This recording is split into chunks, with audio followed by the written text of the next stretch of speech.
That's right, gang. I just saw the Superman movie. Let's get into some details.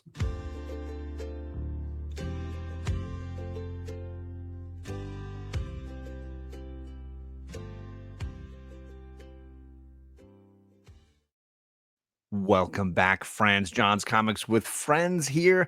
I want to talk about the new Superman movie. I took my whole family to go and see it on Friday night. We all really enjoyed it. So hit the like button, hit the subscribe, join the channel if you're looking for a channel that you want to support, a way that you want to support us and our live streams and all the content we make. We really appreciate it. This was a whole lot of fun. I'll tell you, this reminded me a lot of the Christopher Reeve era of Superman, which is my favorite. I recently recounted my all-time favorite films, and only one comic book movie really made the list, and that was the original Superman.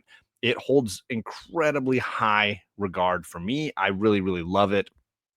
And I feel like it set the bar for not only superhero movies, but origin stories. And it really did so much with practical effects that really, still I think hold up fairly well for the most part. So how does this compare?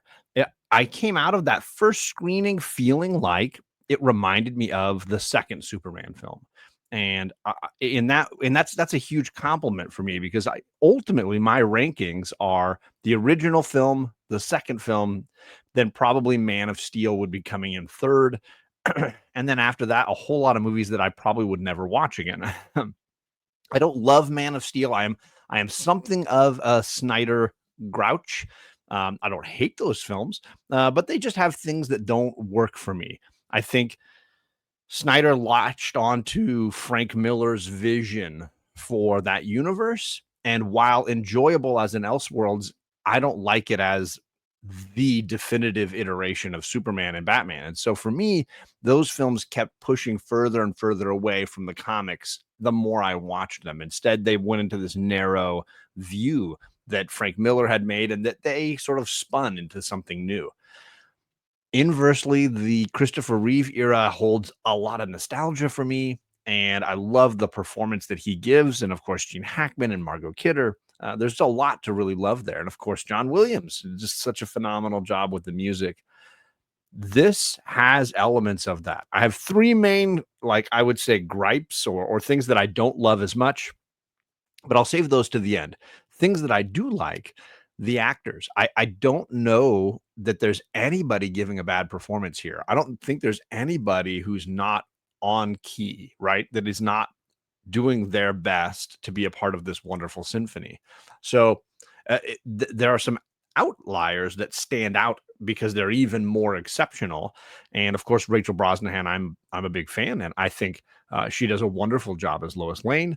I liked Nathan Fillion's Guy Gardner a whole bunch. I know it's going to rub some people the right way and some people the wrong way. This feels very true to the Guy Gardner I always read in comics. He's full of swagger, full of attitude, can't necessarily back it up, but runs his mouth constantly, has a horrible haircut for, about half of his career. So for me, that all worked. I loved Mr. Terrific.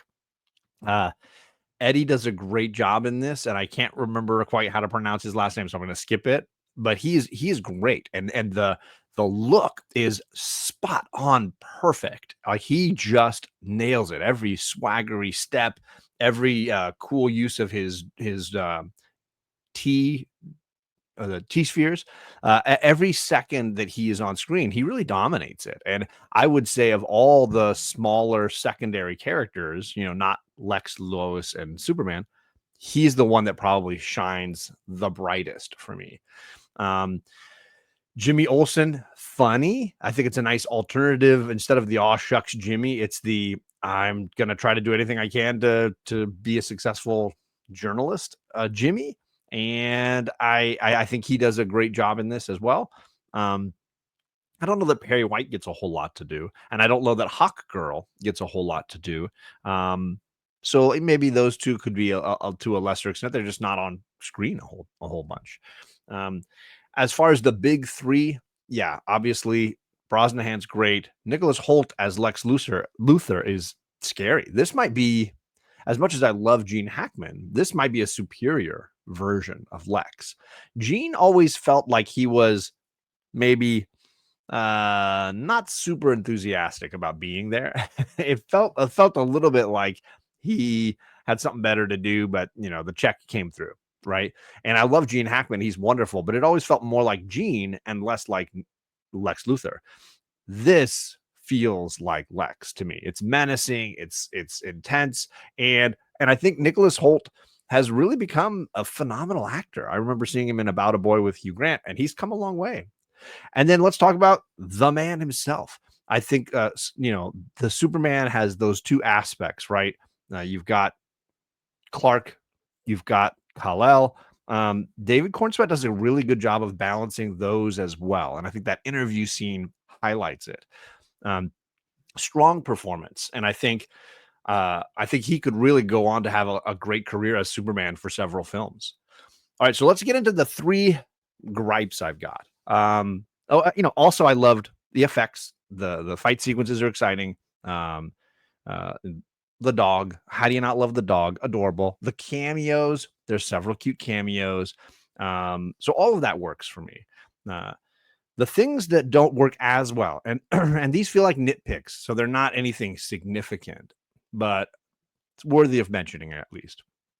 First up, there are moments when the suit doesn't look quite right for me, where it kind of bunches up and it looks like padding and less like a form-fitting, muscular suit, right? Instead, it looks like a big pad on the shoulder sometimes.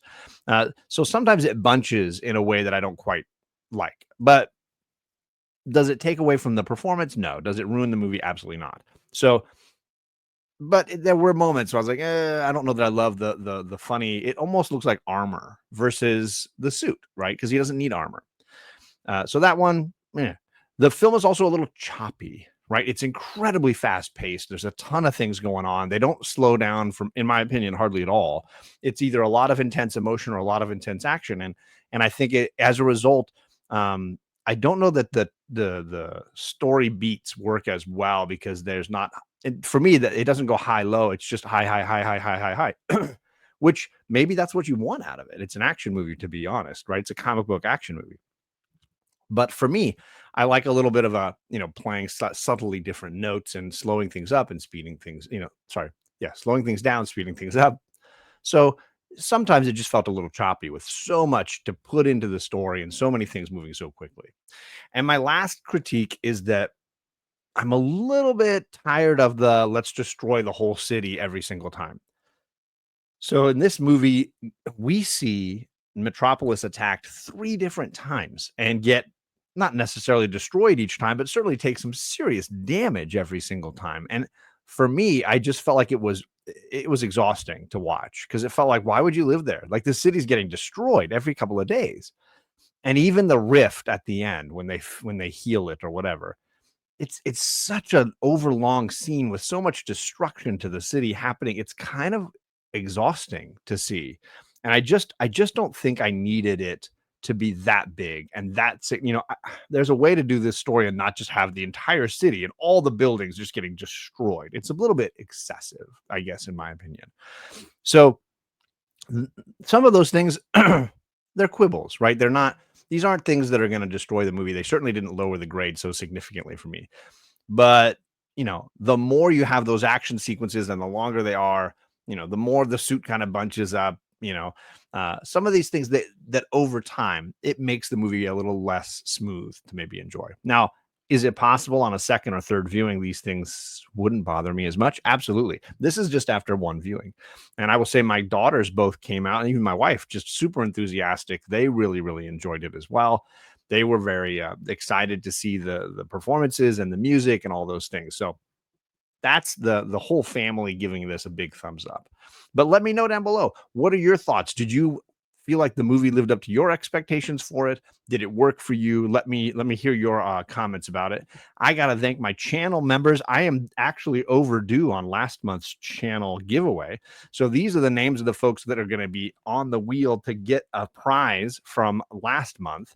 And then I'll be doing another one here at the end of July. So I got to do the June and the July giveaway. It's just been so busy with the summer camps I've been doing, and I'm finally on vacation, so I can get around to it.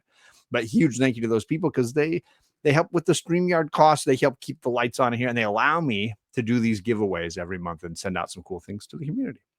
But thanks everybody for coming by. Let me know your thoughts, and I'll catch you again soon.